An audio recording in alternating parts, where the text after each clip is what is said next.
ఇక్కడ వచ్చేసి heart touch అయిపోయింది. అంటే లోపలికి చూసినప్పుడే సినిమా చూసిందాక ఓకే, బయటకు వచ్చినప్పుడు గ్లాసెస్ పెట్టుకోండి లోపల బాధపడ్డా, లోపల ఏడ్చుకున్నా. నేను ఎప్పుడు మీడియం కూడా చెప్పలేదు, ఫస్ట్ టైం చెప్తున్నా. సినిమా ఒక లవ్ చేస్తే ఎలా చేయాలో నిజంగా చెప్తున్నా. రియల్ గా లవ్ చేసిన వాళ్ళు ఎలా ఫీలింగ్స్ ఉంటుందో ఈ సినిమాలో చూపించిన డైరెక్టర్ కాదు. ముందుగా హ్యాట్సాప్. హీరోయిన్ అంటే అనమాట, నేను వచ్చినాక హట్ చేసుకుంటాను నేను అంటే చూసిన మాత్రం చాలా హ్యాట్సాప్ చెప్పాలి. ఇక్కడ కూడా బోరింగ్ లేదు. ప్రతి ఒక్క లవర్స్ కి సినిమా మాత్రం చాలా బెస్ట్ మూవీ. చాలా రోజుల తర్వాత ఒక లవ్ స్టోరీ అనేది చాలా రోజుల తర్వాత పడ్డది. ప్రతి సినిమా ఎంజాయ్ చేస్తాం, ప్రతి డైలాగ్ ఎంజాయ్ చేస్తాం, ప్రతి ఎక్కడ చూసినా మనకు బోరింగ్ ఉంటుంది. అంటే మనం చూసినప్పుడల్లా ఒక ఫీలింగ్ కలుగుతుంటది. ప్రతి ఒక్క లవర్ మనం ఇలా ఉంటే బాగుంటుంది, ప్రతి ఒక్క లవర్స్ ఇలా ఉంటే బాగుంటుంది, అయినా నమ్మకం కలగాలి, మంచి ఒక నమ్మకం ఉండాలనేది చూపించింది డైరెక్టర్ గారు. మళ్ళీ ఇండియా నుంచి మన పాకిస్తాన్ బోర్డర్ పోవడం అదొక సీన్స్, అదొకటి బాగా పెట్టారు. మళ్ళీ మన ఇండియన్స్ వాళ్ళు మళ్ళీ బయటికి రావడము, మళ్ళీ ఒక నేను ఏం తప్పు చేసి ఉంటాను, తప్పు చేసి కూడా బయటకు వచ్చాం సార్ అంటే మన ఇండియన్స్ కూడా బయటికి ఎలా వస్తారంటే ఎక్కడ పోయినా అమాయకత్వమే ఉంటారు. ఎక్కడ పోయినా ప్రౌడ్గా పాకిస్తాన్ లో పోయినా కూడా మన ఇండియన్స్ వాళ్ళు ఒక అమాయకత్వంతో ఉంటారు, కానీ అక్కడ కూడా దౌర్జన్యం చేయకుండా మళ్ళీ నిజాయితీగా బయటకు వస్తారు. దట్ ఈస్ ఇండియన్స్ అని ఒప్పుకోవచ్చు మనం. అది ఒక సినిమా కథ రాష్ట్రాలు మాత్రం చాలా బాగా రాశారు. ప్రతి సీన్ ప్రతి డైలాగ్ కానీ అలా ఒక డైలాగ్ ఉంటుంది. హీరో పిలుస్తాడు బుచ్చమ్మ బుచ్చమ్మ అని. ఆ డైలాగ్ రాసిన మాత్రం ముందుగా హ్యాట్సాప్ చెప్పాలి. ప్రతి ఒక్క లవర్స్ కి ఒక నిక్ నేమ్ ఉంటుంది. ఒక బుచ్చమ్మ పిలుచుకోవడం కొంతమంది, ప్రతి ఒక్కరు లవర్స్ ఒక నిక్ నేమ్ పిలుచుకుంటారు. అంటే లవ్ చేసిన వాళ్ళకి ఒక ఫీలింగ్ అనేది ఈ సినిమా చూస్తే మాత్రం ప్రతి ఒక్క లవర్స్ కి గుర్తొస్తారు. సినిమా మాత్రం చాలా block buster movie. Screen play కానీ డైరెక్షన్ ప్రతిదీ బాగుంది. ఫుల్ ఎంజాయ్ ఉంది. Nagarjuna fans, Akkineni fans, Nagarjuna fans cinema block buster block buster block buster. అసలు ఎప్పుడు లవ్ స్టోరీస్ మూవీ తీస్తా అని చెప్పేసింది ఏ కుక్క అన్నది ఆ మాట. ఒక్కసారి నువ్వు ఐమాక్స్ కాదు ప్రతి ఒక్క థియేటర్ కి పోయి చూడు. అసలుకి రచ్చ రచ్చే ఆడవాళ్ళ అప్పుడే చెప్పిండు మా వాడు. దద్దా గుర్తెట్టుకో, ఈ పాలి ఆట గురి తప్పేదే. ఫిబ్రవరి 7 తారీఖు ఈ రోజు గల్లీలో థియేటర్లో రాజులమ్మ జాతర అని చెప్పేసి అన్నాడు. ప్రతి ఒక్క సీన్, ప్రతి ఒక్క ఎలివేషన్, సినిమా మొత్తం ఎమోషన్. ఇంతకు ముందు నాగచైతన్య మనం ఎప్పుడు ఇలా చూడలేదు. కానీ for the first time Pakistan కుక్కల్ని పాకిస్తాన్ కెళ్ళి గజ ఆడించిన మొగోడు మన నాగచైతన్య. సాయి పల్లవి మీద ఒట్టు.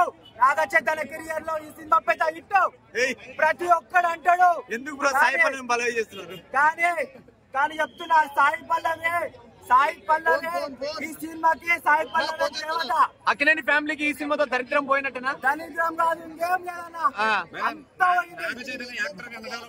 బ్రో ఆయన యాక్టింగ్ ఏంది బ్రో అసలుకి? అబ్బో దిమ్మ తిరిగిపోతుంది అది యాక్టింగ్. బ్రో అసలుకి తాండవం ఒక పుష్ప సినిమా చూస్తే ఎంత గూస్ బంప్స్ వచ్చినాయో, ఈ కండోలన సినిమా అంతకన్నా ఎక్కువ గూస్ బంప్స్ వస్తున్నాయి. మేబీ పుష్ప 2 రికార్డ్స్ బ్రేక్ కావచ్చు. కలెక్షన్స్ అంతా కూడా సాయి పల్లవి గారు వాళ్ళు వస్తున్నాయి అంటున్నారు ఈ మధ్యన.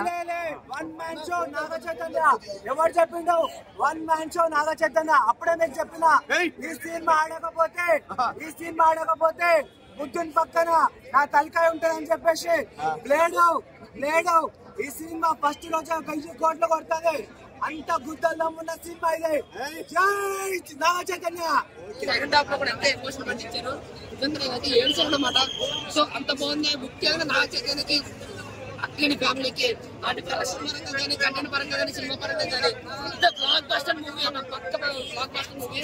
ఛాన్స్ చెప్తే ఒక సీన్ ఉంటుందా, ఎంటర్ సీన్, క్లైమాక్స్ సీన్, ఒక ఇంటర్వ్యూలో ఒక సీన్ ఉంటుంది. అదైనా చూసి పంపించి అంటే ఎటువంటి ఓవర్ ఎలివేషన్ బిజినెస్ కాకుండా చూసినంతసేపు ఒక ఏముంది అని మన మనసు హత్తుకుండిగా ఉంటారు. మధ్యలో ఒక మంచి లవ్ స్టోరీని అయితే సూపర్ అనమాట. అటు మాస్ ఇటు క్లాస్ ఇటు లవ్ స్టోరీ ఎలాగ తీసేసాడు సినిమా అయితే చందం ఉండేది కొత్తగా ప్లాన్ చేసి మరి సినిమా ఎప్పుడు ఫ్లాప్ కొట్టారన్నా నాకు అర్థం కావట్లేదు. నాగ చైతన్య గారికి కంబ్యాక్ అయింది. ఆయన వెళ్ళిపోయింది ఎప్పుడు అసలు కంబ్యాక్ చేయడానికి? స్పెషల్ గా ఆయన వస్తూనే ఉన్నారు, ఆయన మంచి సినిమాలు తీస్తూనే ఉన్నారు. మీరు జనాలు ఎంకరేజ్ చేయలేదేమో అంతే. ఇప్పుడు మీకు ఎన్ఏ కావాలి, కేజీఎఫ్ సినిమాలు కావాలంటే అందరూ ఆ సినిమాలతోనే రారన్నా. వాళ్ళు మంచి కంటెంట్ తో వస్తారు, మంచి ఫీల్ గుడ్ మూవీతో వస్తారు. మనసు పెట్టి చూడాలన్నా. అన్నిటికీ బాక్స్ ఆఫీస్ లో నెంబర్లు కలెక్షన్లే కాదు కదా.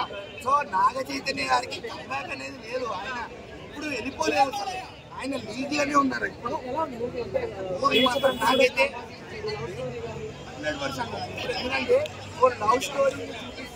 లవ్ స్టోరీకి ప్రొఫెషనల్ అంటే మనం చేసే పని ప్రొఫెషన్ అడ్డొచ్చి ఆ ప్రొఫెషన్ వల్ల పేట్రియాటిజంలోకి వెళ్ళి ఆ పేట్రియాటిజం నుంచి మళ్ళీ లవ్ స్టోరీ బతుకుతాయి. సో సీక్వెన్సెస్ ఏవైతే ఉన్నాయో ఇవన్నీ చాలా బాగా డైరెక్ట్ చేశారు. ఆ స్క్రీన్ ప్లే అనేది 100% చాలా బాగా వర్కౌట్ అయింది.